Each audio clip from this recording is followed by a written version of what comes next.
You need not nod your heads too much. If your basic theory is good, very easily you can nab the solution. Now, anywhere can I rearrange so that the terms get cancelled and my simplification becomes easier? Stopping potential is directly proportional to frequency.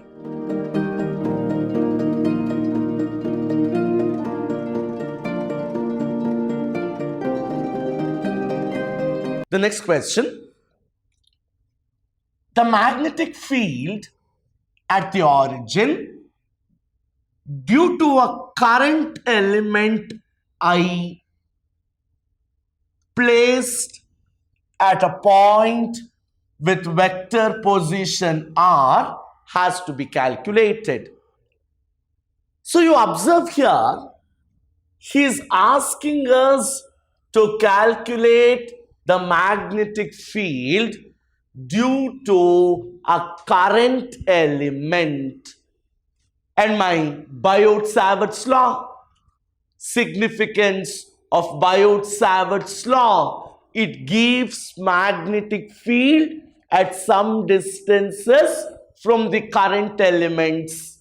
And we wrote magnetic field B is mu naught by 4 pi I dl sin theta by r square. This ನೆನಪಿಟ್ಕೊಳ್ಳೋದು ಹಾಗೆ current element in the magnetic field igli sin theta by r square. But here we have to express this in vector form. So writing this in vector form, vector B is mu naught by 4 pi. My dear students, is I current a scalar or a vector? We told, in spite of having magnitude and direction, it is a scalar. Why? It will not follow the rules of vector multiplication. So taking it out, so vector dl, since sin theta cross product has to come into picture, I introduce into r cap. R cap yak barde?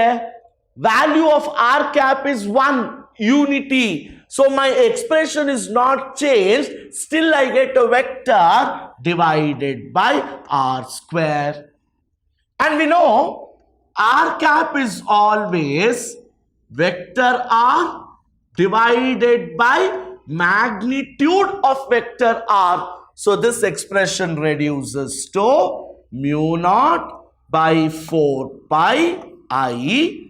So this is vector dl cross vector r, instead of r cap, vector r divided by, there is already an r square here, into an r, so r cube. So denominator has to be a function of r cube. So dl into vector r. So third option is the correct answer.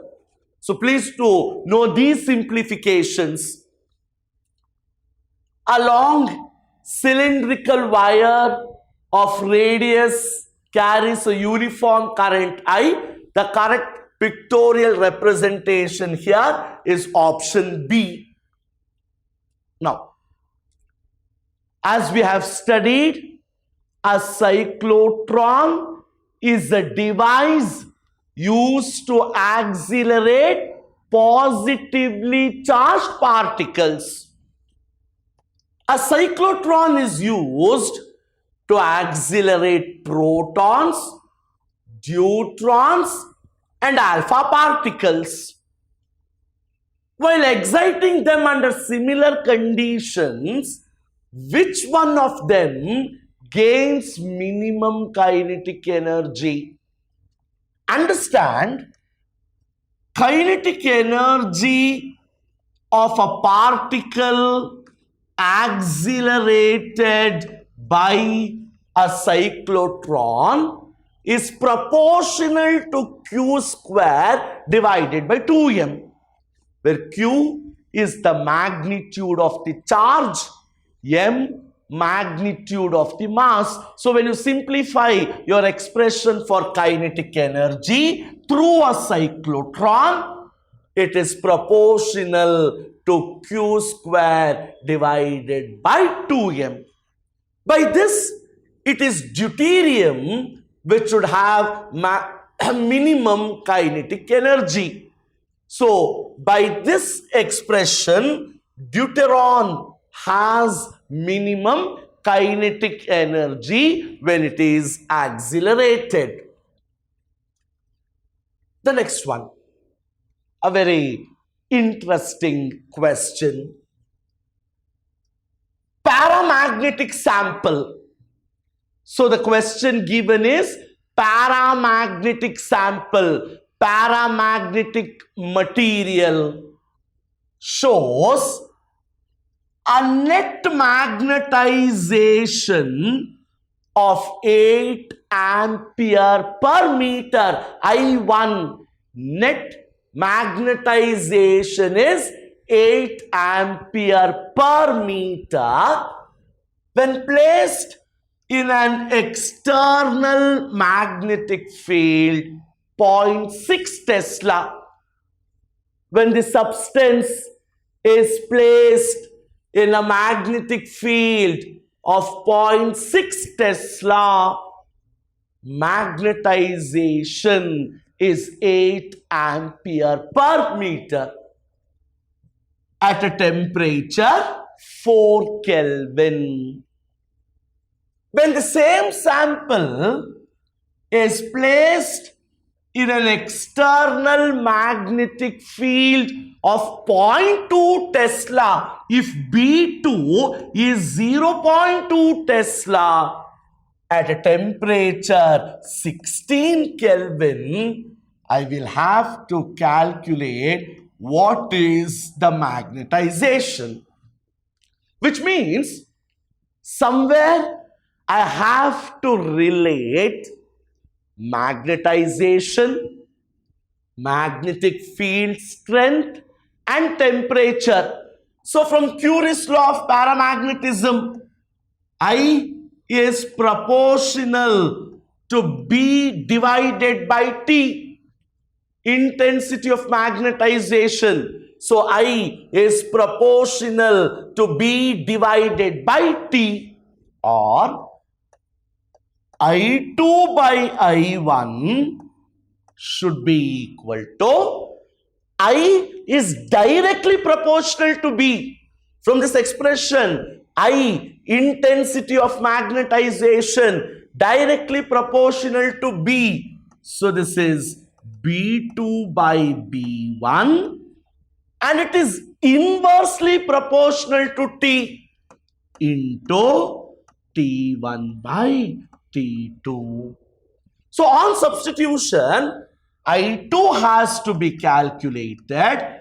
I1 is 8 equals B2 by B1, 0.2 divided by 0.6 into T1 by T2, 4 by 16. So this goes once, this goes 4 times, this goes once, this goes 3. So I2 should be equal to, this goes 2. So 2 by 3 should be the answer. So the answer is 2 by 3 ampere per meter. Again, please know this relation. Intensity of magnetization proportional to B divided by T. Next, ratio of magnetic field at the center to a current carrying circular coil to its magnetic moment is X. Always remember, B naught by magnetic moment is directly proportional to 1 by R cube. This is the relation. ratio of magnetic field at the center of a circular coil to its magnetic moment is 1 by r cube. Since both current and radius is doubled, so it is doubled, so 2 cube, somewhere the answer should be 8, x by 8 should be the answer. Clearly he says radius is doubled, so this is 1 divided by 2 cube, 1 divided by 8, so x by 8 should be the answer. In a permanent magnet, what happens at room temperature? Very clearly, domains are perfectly aligned. Because the domains are perfectly aligned, you have maximum magnetic dipole moment. Since there is maximum dipole moment, there is the existence of permanent magnet. It will not lose its magnetic properties very easily because domains are perfectly aligned. Now, a rod of length 2 meter, again one of the typical question from the classwork worked out at Vidyashram for the entrance classes. With a speed of 5 meter per second. I'm very excited with this because one question literally replicated on a rectangular conducting frame. There exists a uniform magnetic field of 0.04 Tesla perpendicular to the plane of the figure.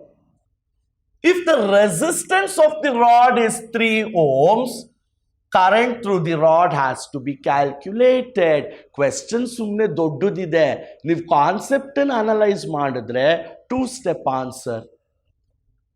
You are moving a rod of length 2 meters into a magnetic field where arises the concept of motional EMF aste. Rod the length kottidare, speed with which it is pushed is given, resistance is given, magnetic field strength is given, but my concept says we are pushing the rod into or perpendicular to the plane of a magnetic field where arises the concept of motional EMF. So E is B L V. Derive ಮಾಡಿರ್ತೀವಿ obviously. Rotational EMF or motional EMF equals B L V. Magnetic field strength, length of the rod, speed of the rod. But here he says the resistance of the rod is 3 ohms. Current has to be calculated. Here, this is E. E is nothing but some type of EMF, potential. I know V is I into R or V by R. So here, I is nothing but E divided by R. Ohm's law ಏನು ಹೇಳ್ತು? V equals I into R. Or I equals V by R. Here V is the EMF, potential, E by R. So I equals, E is nothing but B L V divided by R. How much is B? According to the problem, 0.04. Length is given 2 meters. Velocity is given 5 meter per second. Resistance is given 3 ohms. It is a very simple simplification. 133 milliamps is the answer. So I expect that you people do the simplification. I'm giving you all the concepts. Brisk simplification, your responsibility. The current in a coil of inductance 0.2 Henry changes from 5 ampere to 2 ampere in 0.5 seconds. The average induced EMF. So E is equal to L di by dt, or I2 minus I1 by T. Faraday's law, coefficient of self-induction L, change in current I2 minus I1, T, time for that change, or E is equal to, L is given to be 0.2, I2 from 5 minus 2, 0.5, or this is 0.2, 3 by 0.5, 3 by 0.5 is half, so this is 0.2 into 6, 2 goes to the numerator, 6 into 0.2, 1.2 volt should be the answer. See, very trivial questions asked. You need not nod your heads too much. If your basic theory is good, very easily you can nab the solution. Again, interesting. In the given circuit, peak voltages across L, C and R, a series LCR circuit is given. Peak voltage across the capacitor is 30 volts. Peak voltage, peak under maximum, remember Madi, across the inductor is 110 volts. Peak voltage across the resistor is 60 volts. I have to calculate RMS value of the applied voltage. My dear friends, how do I relate RMS value and peak value? We know that Vrms is V0 by root 2. Now, how do I calculate this V0? This V0 is equal to root of R square plus VL minus VC whole square. If you remember your impedance formula that I have expressed in terms of potential, R square or VR square, this for your simplification, VR square plus VL minus VC whole square, or VR square 3600 plus 1100 minus 30. See, VL 110 minus 30. So that is 80 whole square, 6400 whole square, which to be 100. So substituting here and simplifying, 100 into root 2 divided by root 2 into root 2. I have just rationalized.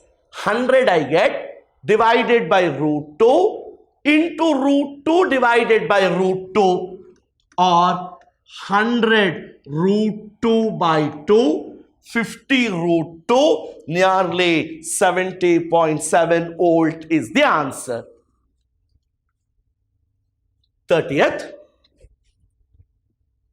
The power factor of an RL circuit is 1 by root 3. ಯಾವ ರೀತಿ power factor ನ denote ಮಾಡ್ತೀರಾ? We denote the power factor as cos phi, which is 1 by root 3. Power factor ಅಂದ್ರೆ cos phi ಅಲ್ವಾ? inductive reactance, XL is 2 ohms, then the value of resistance has to be calculated. My dear students, how do you relate power factor in terms of resistance? Very simple. Sir, it is cos phi equals R by Z. Z is the impedance. Impedance gotilvallappa. Very simple, sir. Substitute manana. Cos phi is 1 by root 3 R XL kottirodrinda root of R square plus XL whole square. Square both sides. 1 by 3 equals R square divided by R square plus XL whole square, that is 4. I want R, rearrange.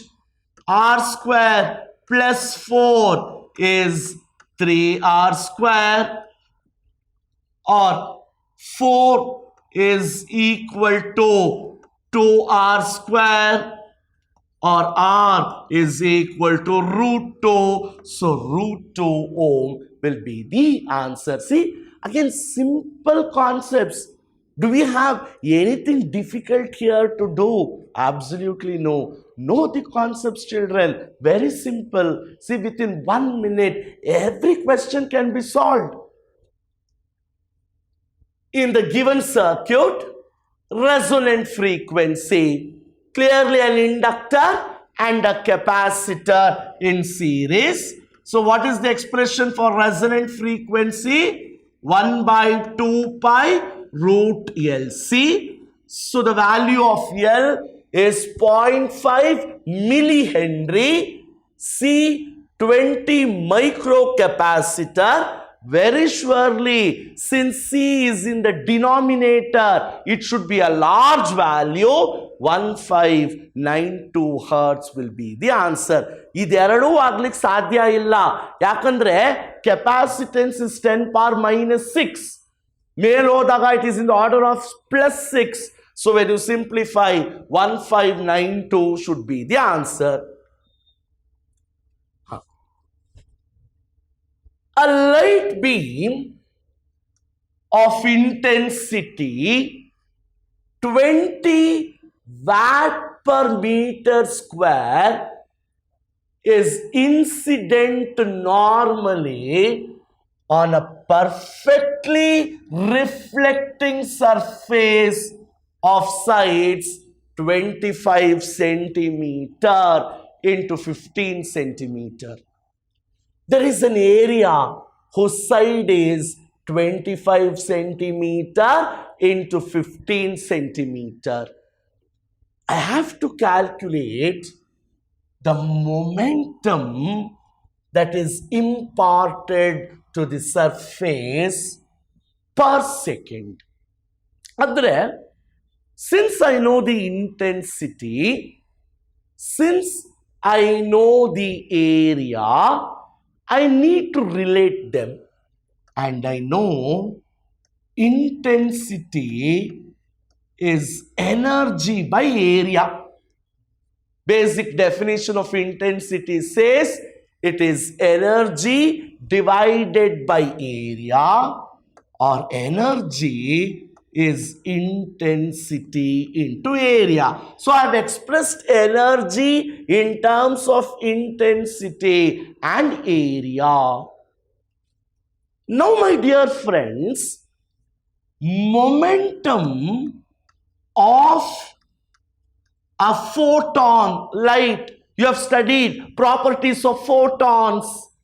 Momentum of a photon P is 2e times c, or P equals to E is I into A by C, where C is the velocity of light in vacuum. Look at the units: centimeter square, centimeter square area. It gets cancelled. So this is 2 into intensity is 20, rectangular area 25 into 15, 3 into 10 power 8. So when you simplify, the answer will be the first one, 5 into 10 power minus 5. Plus 8 ಮೇಲೋಗಿದ್ದು minus 8 ಆಗುತ್ತೆ. Answer expressed in terms of minus 5. An object approaches convergent lens from the left of the lens with a uniform speed 5 meters and stops at the focus. What happens to the image? Nature of the lens is convergent lens. Understand, convergent. The body or the object stops at the focus. Focus, actually where the image is getting formed. What happens to the image? Here, the image always moves away from the lens with an uniform, with non-uniform acceleration. Always remember, with convergent lens, if the image is formed at the focus, then the image moves towards the lens with a non-uniform acceleration. 34th, the refracting angle of a prism is A and refractive index of the material of the prism is cot A by 2, angle of minimum deviation. We all know that refractive index of a prism is sin A plus D by 2 divided by sin A by 2, where n is the refractive index of the prism, A is the angle of the prism, capital D is called angle of minimum deviation, small d is called angle of total deviation. Now, he says refractive index is cot A by 2. So, cot A by 2 is sin A plus D by 2 divided by sin A by 2. Now, anywhere can I rearrange so that the terms get cancelled and my simplification becomes easier? Cot. Cot can be expressed as cos by sin, tan, sin by cos. So cot, this is cos A by 2 divided by sin A by 2 is equal to sin A plus D by 2 divided by sin A by 2. So I've expressed in this form because sin A by 2 gets cancelled. Expressing this in terms of sin, yakandre right hand side allu sin irodrinda I'll express cos A by 2 in terms of sin. So this is sin 90 minus A by 2 is equal to sin A plus D by 2.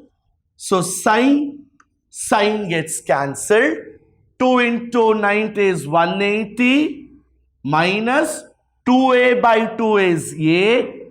Bring A the other side. So this is 180 minus 2A. So the answer should be 180 minus 2A. I'm just multiplying. 2 into 90, 180 minus 2A by 2. That is minus A. This plus A comes towards the other side. Minus A. So 180 minus 2a. The focal length is 16 centimeters. And this is the distance of the object from the screen U. How do I relate focal length and U to get the value of x? If you read the question, image distance has to be calculated. So 1 by f is 1 by u plus 1 by v. So 1 by 16 is 1 by 12 plus 1 by v. So you simplify, second one will be the answer. These are all simple expressions, students. I think you are much familiar with this. So I've written the expression, done the substitution, calculate v. Now, 3 Polaroid sheets P1, P2 and P3 are kept parallel to each other such that the angle between P1 and P2 is 45 degrees and angle between P2 and P3 is 45 degrees. If unpolarized light of intensity 128 watt per meter square is incident on P1, what is the intensity of light coming out of P3? ಏನು ಹೇಳ್ತಾರಂದ್ರೆ 3 Polaroid sheets P1, P2, P3 are placed parallel to each other. There are 3 Polaroid sheets. Polaroids ಓದಿದ್ದೀರಾ ಅಲ್ವಾ? Which will reduce the glare of light, which will increase the contrast.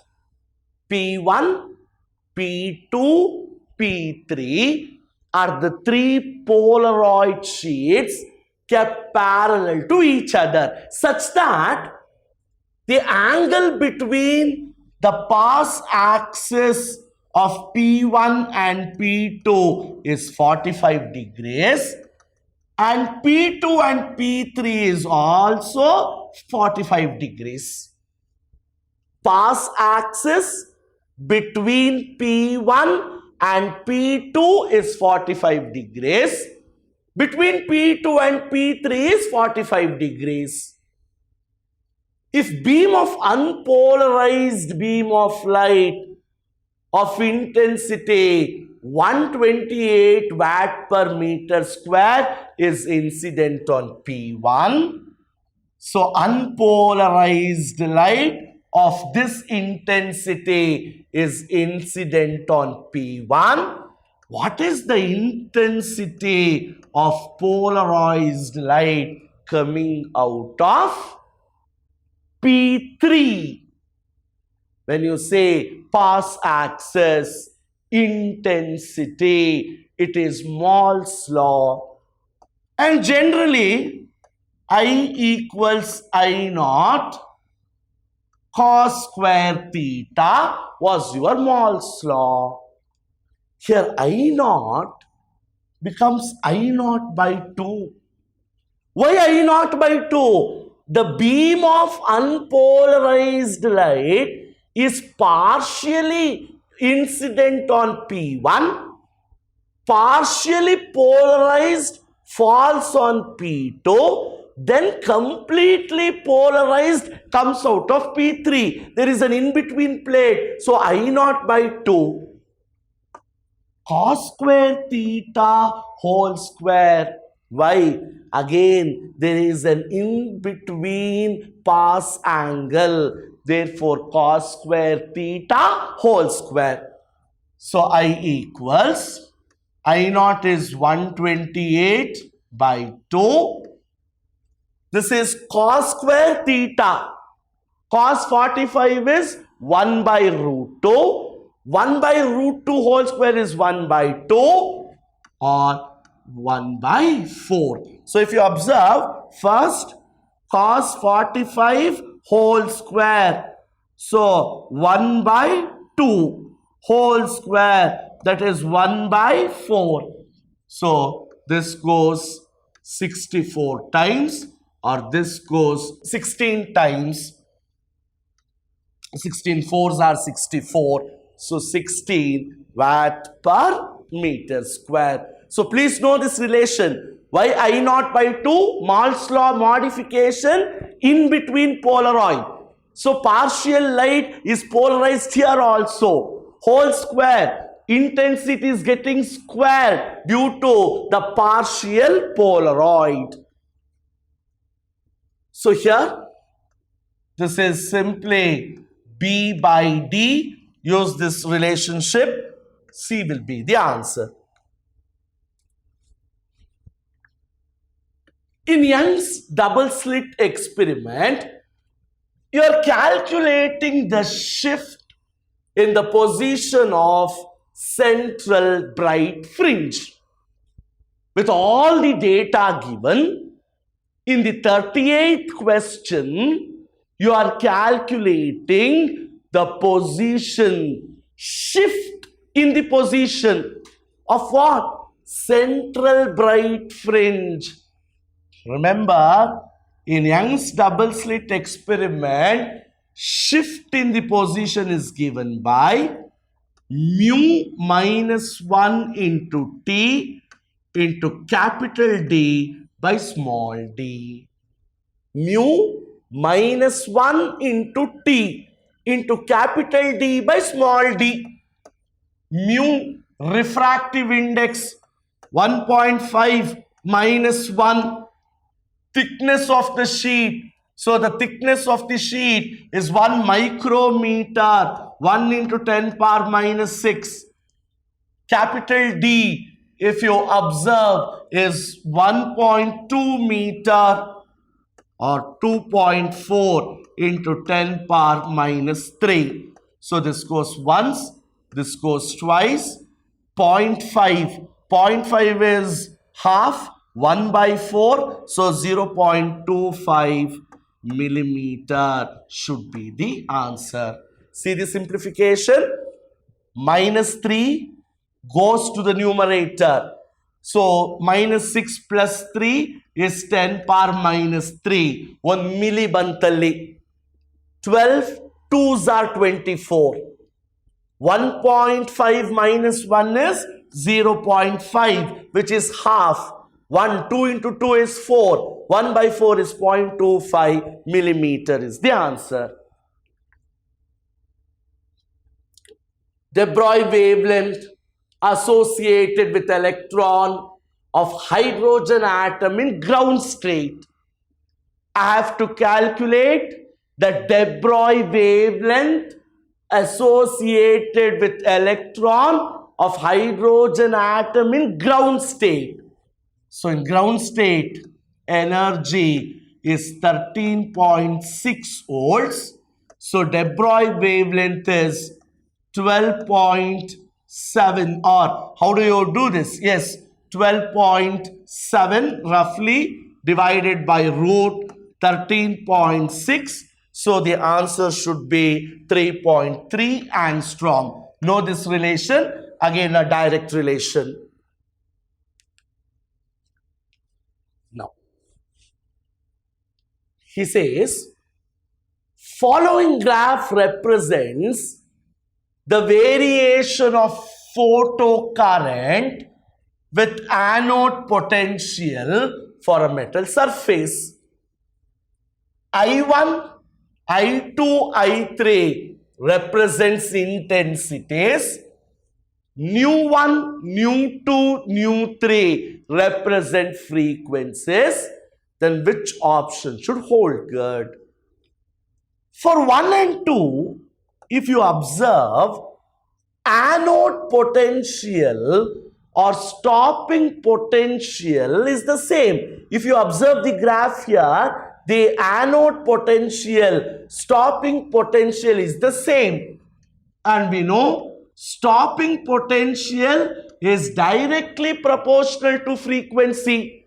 Stopping potential kinetic energy, speed, they are directly proportional to frequency. So nu1 is equal to nu2. So one factor we got, nu1 is nu2. But if you observe, the currents are different. Photocurrent is different, and photocurrent depends upon intensity, which means I1 is not equal to I2. So which of the option holds good? C. Nu1 is equal to nu2. I1 not equal to I2. Why?